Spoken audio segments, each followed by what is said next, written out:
Bwana Yesu asifiwe, mtazamaji wangu na msikilizaji wangu. Jina langu naitwa Bahati Mkondia, ni mtumishi hapa Dar es Salaam na kusalimu kwa jina la Yesu aliye hai. Nakushukuru sana kwa ajili ya vile unavyofuatilia vipindi vyetu. Kila tunapoweza kuleta tukio, kuuliza ama kunipigia simu, na tumeweza kujifunza, na wengi katika masomo haya wamefunguliwa sana. Lakini kuna jambo moja ambalo tutajifunza leo. Kuna somo linasema itambue thamani ya damu ya Yesu kwa Mkristo. Ukitambua hiki kitu kitakusaidia sana. Kwa nini nimesema itambue thamani ya damu ya Yesu kwa Mkristo? Sababu wa Kristo, ili uitwe Mkristo, kuna jambo la kwanza ni imani. Imani imebeba mambo mengi ndani, kwamba umeamini, unaamini nini, katika kitu gani, katika jambo lipi, na hicho unachokiamini kiko wapi, kinakusaidia nini. Mwisho wa siku nataka uwe nani, uende wapi, uishie wapi. Katika imani imebeba msingi wa Ukristo. Sasa kuna kitu ambacho ni connected, kiunganishi. Kiunganishi hiki ndicho kinachomfanya mtu awe ni mtu wa Kristo, ni mwana wa Mungu. Kuna mtu na mwana wa Mungu.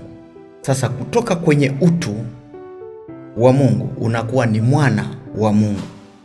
Sasa hiki kitu hasa Wakristo ambao tunahudhuria makanisani kila kuitwapo leo, lakini utafika kwenye nyumba za ibada, hasa wengi pale wanapokuwa wanakwenda kushirikisha meza ya Bwana, ambayo ni agano kati ya Mkristo na yule Kristo anaomwendea. Watu wengi wao wanajitenga, hawahudhurii kwenye hiyo meza. Ndo hapo ningetaka nikuelezee kwamba unaweza ukawa unasali ila sio Mkristo, kwa sababu kinacho muunganisha mtu na Kristo, ambayo ni agano, ni mwili wa Yesu na damu ya Yesu, ambao kwetu tunaita mkate na divai. Hivi vitu ni kitendo cha kiroho tunapokitamka. Katika somo hili utajua Wakristo wa kweli, utajua Wakristo ambao si Wakristo. Na ukifika muda ambao inatakiwa uunganike na Kristo, haukuingia kwenye ushirika, ujue wewe si wa Kristo. Na hiki ndicho Biblia inasema. Yesu aliongea na wanafunzi wake, anasema mwili wake Kristo na damu yake Kristo ndiyo inaomfanya mtu awe na uzima wa milele. Manake mtu asiposhiriki hiyo meza ya Bwana, nikiwa na maana asiposhiriki mwili wa Kristo au huo mkate, asipoinywa damu ya Yesu au hiyo divai, Biblia inasema kwamba huyo hana uzima wa milele ndani yake. Hii ni tafsiri ya Biblia, na ambayo ni maneno ambayo Yesu alikuwa anawafundisha wanafunzi wake. Tukiingia kwenye rejea ya tukio hili, ukisoma katika maandiko matakatifu kwenye kitabu kile cha Yohana 6 na mstari wa 53. Yohana 6 mstari wa 53, Biblia inasema, basi Yesu akawaambia, amini amini nawaambieni, msipoula mwili wake mwana wa Adamu na kuinywa damu yake, hamna uzima ndani yenu. Hamna uzima ndani yenu msipoinywa. Kwa tunaanza kuangalia kumbe kinachosababisha uzima ule wa milele kiroho ni mwili wa Kristo na damu ya Yesu Kristo. Sasa kabla hatujaendelea, hebu tutafakari na tujiulize wote, ni kipindi cha Pasaka, aidha ni kipindi ambacho huwa mnashiriki meza ya Bwana ndani ya kanisa lako. Huwa unashiriki hiyo meza ya Bwana au unaikwepa? Sio unaikwepa, maana yake unaukwepa uzima. Kama unaukwepa uzima, maana yake usipoushiriki huo mkate au mwili wa Yesu na kuinywa damu yake au kunywa divai, maana yake unabaki mfu. Unakubali uishi kama mfu, na watu wengi kabisa ni wafu. Sasa ukiingia Wakristo wanabaki na jina ni Wakristo, lakini ni wafu, kwa sababu ukifika muda unaweza kukuta kabisa wana mikutano yao au wana ibada zao.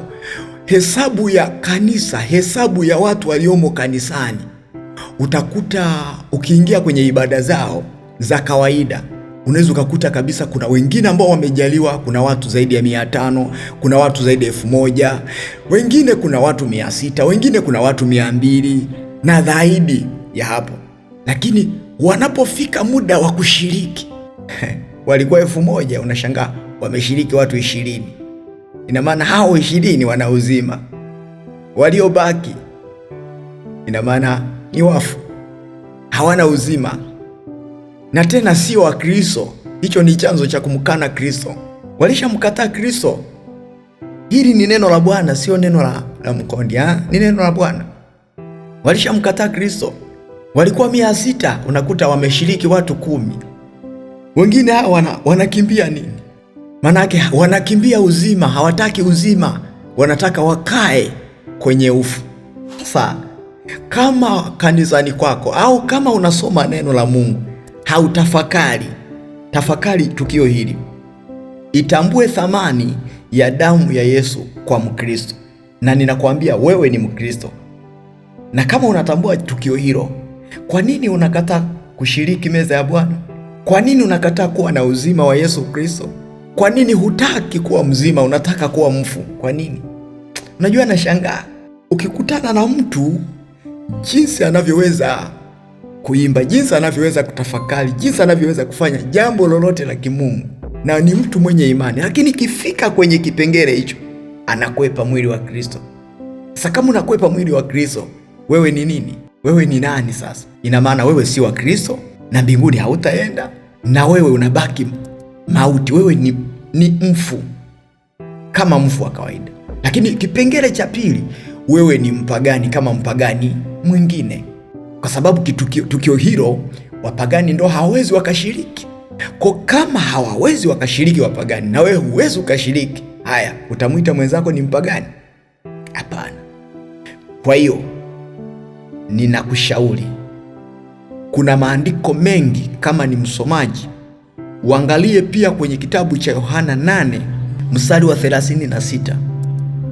Kwa katika hilo utaona kabisa yeye ndiye aliye na amri, na yeye ndo mwana wa Mungu, ndo anao uzima kweli kweli, na kweli iko ndani yake. Katika hiki maana tukimkataa, maana tumekataa kweli zake, tumekataa neno lake, tumekataa ufalme wa mbinguni, tumekataa yule aliyempeleka, tumekataa kila kitu, kwa sababu unganiko kati ya mimi na Kristo ni damu yake. Unganiko kati ya mimi na Kristo ni mwili wa Kristo. Na jambo lolote linalofanyika katika ulimwengu wa roho, Wakristo wengi wanalaumu, wanasema jamani, sisi tunakamatwa sana na nguvu za giza, sisi wachawi wanatutesa. Wanawatesaje? Wachawi wanashiriki damu kila wakati, lakini ninyi kwenye mwili wa Kristo ambao inatakiwa mfanye connection naye mnakataa. Alafu wanapokuja mtasema kwamba sisi tuna agano fulani, na watu wengine wanasema sisi tunataka tuhame kwenye maagano yetu, kwenye malango yetu. Kuna watu wanakufa, kuna magonjwa, kuna wengine hawazai, kuna vilema, kuna nini. Kuna watu ambao hawaendelei kwenye ukoo. Sasa hawaendelei, wana agano la kiukoo. Lile agano ndilo lililonena, yule aliyenena agano hilo alimwaga damu ili kuwastopisha msiinuke, kwa limiti mkae katika hali fulani ambayo yeye aliinena. Sasa tunapolikubali agano la Kristo, tukaushiriki mwili wa Yesu, tukainywa damu ya Yesu tukiwa na maana, tukainywa divai inavyotupasa, Biblia inasema kwamba tuna uzima ndani yetu. Kwa hiyo ninashukuru mpendwa msikilizaji, katika kipengele hiki cha neno ukiendelea kujifunza, utaona kwenye Petro wa kwanza 1 mstari wa 18 hadi 19. Nenda ukajifunze uone anasema nini kuhusu habari ya kuinywa damu ya Yesu na kuula mwili wa Yesu. So watu, kwa sababu inasambaa kwenda, natoa maneno mawili, usipotafsiri katika mataifa katika tukio hili, wanaposikia watasema Wakristo wanakunywa damu ya Yesu, Wakristo wanaula mwili wa Yesu. Ni kivuli cha tukio, ni somo ambalo linaendeshwa kiroho.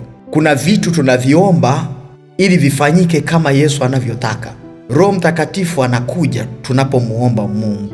Miujiza inatendeka tunapomuomba Mungu, kulitaja jina la Kristo. Hata hii tuna uwezo wa kuomba. Kama kuna watu wanaombea vitu vinakuwa na matukio. Sisi tunaweza kuomba kuhusu habari ya kile kinachoitwa kinywaji au divai, na kuomba ule unaoitwa mkate tukaufanya kuwa mwili wa Yesu. Alafu baada ya kuomba, hili tukio ni tukio la kiimani. Kwa hiyo mtu akisha shiriki, basi sawasawa na mtu yule aliyeweza kushiriki mwili wa Yesu na damu ya Yesu. Mpendwa, Mungu akubariki. Jitahidi usiukwepe uzima, uwe na uzima, uwe hai. Mungu akubariki sana. Amen.